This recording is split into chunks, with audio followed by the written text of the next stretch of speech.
Confirmation ಇತ್ತು, ರಿಕನ್ಫರ್ಮೇಶನ್ ಹೇಳಿಕೆ ವಿಚಾರಣೆ ಮುಗಿದಿದೆ, ಮತ್ತೆ ಏನಾದ್ರು ವಿಚಾರಣೆ ಇಲ್ಲ? ವಿಚಾರಣೆ ಮುಗ್ದಿಲ್ಲ ಸರ್, ವಿಚಾರಣೆ ಮುಗಿಯಲ್ಲ. ಇನ್ನೊಂದು ಫ್ಯೂ ಮಂತ್ಸ್ ಆಗುತ್ತೆ, ಯಾವ್ದಷ್ಟು ಕ್ಲೋಸ್ ಆಗಲ್ಲ. ಇಲ್ಲಿ ಕರ್ಸೋದೇನಕ್ಕೆ ಅಂದ್ರೆ ನಾವೇನ್ ಸ್ಟೇಟ್ಮೆಂಟಿಗೆ ನಾವು ಸೈನ್ ಮಾಡಿದ್ರೆ ಆ ಸೈನ್ ಮಾಡಿರೋದು ರೀಕನ್ಫರ್ಮೇಶನ್ ಮಾಡ್ಕೊತಾರೆ. ನೀವೆಲ್ಲ ಇದ್ರ ಮೇಲೆ ಏನಾರ ಸ್ಟೇಟ್ಮೆಂಟ್ ಚೇಂಜಸ್ ಮಾಡ್ತೀರಾ ಹಾಗೆ ಅಂದ್ಬಿಟ್ಟು ಒಂದು ರೀಕನ್ಫರ್ಮೇಶನ್ ಮಾಡ್ಕೊತಾರೆ. From now the proceedings will start. ಇದು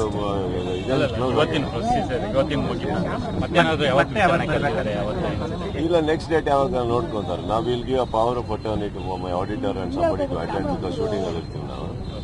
ಯಾವಾಗ ಬೇಕು ಅಂತ ನೆಸೆಸಿಟಿ ಇದ್ದಾಗ ಕರೀತಾರೆ, ಅವಾಗ ಬಂದವರು. ಕಳೆದ ಅಂದ್ರೆ ದಾಳಿ ನಡೆದ ನಂತರ ಮತ್ತೆ ಒಂದು ಕಾಲಾವಕಾಶ ಕೇಳಿದ್ವಿ ಶೂಟಿಂಗ್ ಹೋಗಕ್ಕೆ. ಅಲ್ಲಿ ಆಕ್ಚುಲಿ ಪೈಲ್ವಾನ್ ನಡೀತಲ್ಲ ಸರ್, ರೇಡ್ ಆದಾಗ ಅಲ್ಲಿ 2 days ಶೂಟಿಂಗ್ ಬಿಟ್ಟು ಬಂದೆ ಅಲ್ಲ ನಾನು. ಸೊ ಅದೇ ವಾರ ಬರಕ್ಕಾಗಲಿಲ್ಲ. ಸೊ ಇಮಿಡಿಯೇಟ್ಲಿ ಇವತ್ತು ಆಕ್ಚುಲಿ ಸೈರಾ ಶೂಟಿಂಗ್ ಇತ್ತು ನನಗೆ. ಅವ್ರ ಹತ್ರ ಕೇಳಿ ಬಿಡಿಸ್ಕೊಂಡು ಅಲ್ಕೊಂಬತ್ತೀವಿ.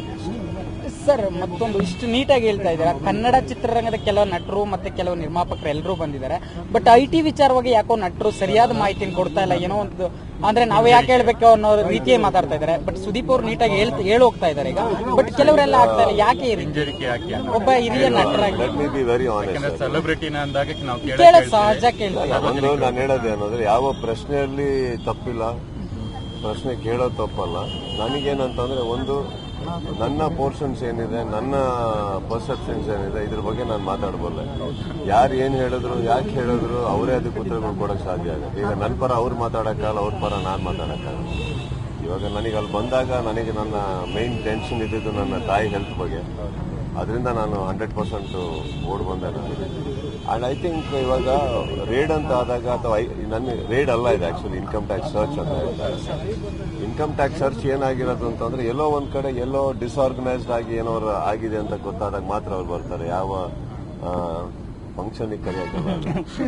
ಸೊ ಹಾಗಿದ್ದಾಗ I think we should correct ಎಲ್ಲೋ ಒಂದ್ ಕಡೆ ಕೆಲವು ಅಳಿಲ್ ತಪ್ಪುಗಳು ನಡೆದಿರ್ಬೋದು, ಕೆಲವು ಕಡೆ ದೊಡ್ಡ ತಪ್ಪು ನಡೆದಿರೋದು. ಬಟ್ ಎಲ್ಲರೂ ಅದೇ ಜಾಗದಲ್ಲಿ ಇದ್ದೀವಿ. ಎಲ್ಲೋ ಡಿಸ್ಆರ್ಗನೈಸ್ಡ್ ಆಗಿರ್ಬೋದು ಕೆಲವು ಟೈಮ್ ಅಕೌಂಟಿಂಗ್. ಹಾಗಂತ ನಾವೇನೋ ಬೇಕು ಅಂತ ಮಾಡಿದೀವಿ ಅಂತಲ್ಲ. So but I think it's a learning process.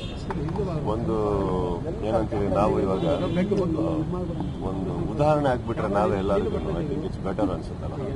So I think let's correct our ways and let's become better citizens. And ಇದರಿಂದ ನಾವು ತಪ್ಪಟ್ಟಿವಿ ಅಂತಲ್ಲ. ಇವಾಗ ನಡೆದಿರೋದ್ರಲ್ಲಿ ನಂದು ಇದೊಂದು ದೊಡ್ಡ ಬಂಡೆ ಅಂದ್ರೆ ಬಂಡೆಯಲ್ಲಿ ನಂದೊಂದು ಪೆಬಲ್ ಅನ್ಬೋದು. ಆ ಜಾಗದಲ್ಲಿ ನಾನಂತೂ ಇದ್ದೀನಿ. ಅದು ಇದರಲ್ಲಿ ಹೇಳ್ಬಲ್ಲ, ಯಾರು ಏನು ಎಷ್ಟು ನನಗೆ ಗೊತ್ತಿಲ್ಲ. ಬಟ್ ಐ ಗೆಸ್ ಇದರಿಂದ ಒಂದು ಆರ್ಗನೈಸಿಂಗ್ ಕಲ್ತ್ಕೋತೀವಿ ನಾವು ಕೂಡ, ಏನೇನು ಮಾಡಬೇಕು, ಹೇಗೆ ಇರಬೇಕಾಗುತ್ತೆ. ಏನಾಗುತ್ತೆ ಇವಾಗ ನೀವು ಹೇಳೋದು ಕರೆಕ್ಟ್. ನಾನು ಹೇಗೆ ಅವ್ರ ಸ್ಥಾನದಿಂದ ಕುತ್ಕೊಂಡು ಉತ್ತರ ಕೊಡಿ? ಅವ್ರಿಗೆ ಅವ್ರವ್ರ ಇರಿಟೇಷನ್ಸ್ ಇರುತ್ತೆ, ಅವ್ರ ಫ್ರಸ್ಟ್ರೇಷನ್ಸ್ ಇರುತ್ತೆ. ಅಲ್ಲ ಸರ್, ಏನ್ ನಟರಾಗಿ ಅಂದ್ರೆ ಮಾತಾಡ್ಬೋದಲ್ಲ. ಈಗ ಸುದೀಪ್ ಅವ್ರು ಮಾತಾಡ್ತಾ ಇದ್ರೆ ಆ ತರ ಒಂದು ಸಜೆಷನ್ ಏನ್ ಇರೋದ್ರನ್ನ ಹಂಚ್ಕೋಬಹುದು ಅನ್ನೋ ಮಾಹಿತಿನ ನಿಮ್ಮ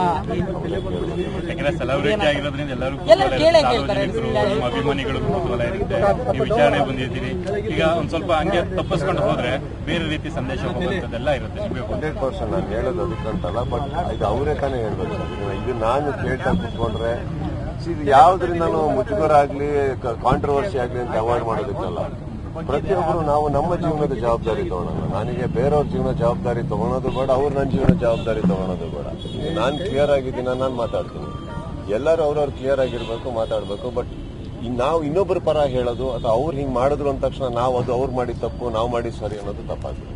I think this is my least responsibility. ಎಲ್ಲರೂ ಅವ್ರವ್ರ ಲೈಫ್ ನ ಕೆತ್ಕೊಂಡೆ ಇಲ್ಲಿವರೆಗೆ ಬಂದಿದ್ದಾರೆ. So I think they should handle their life, not me. Thank you sir. Thank you so much.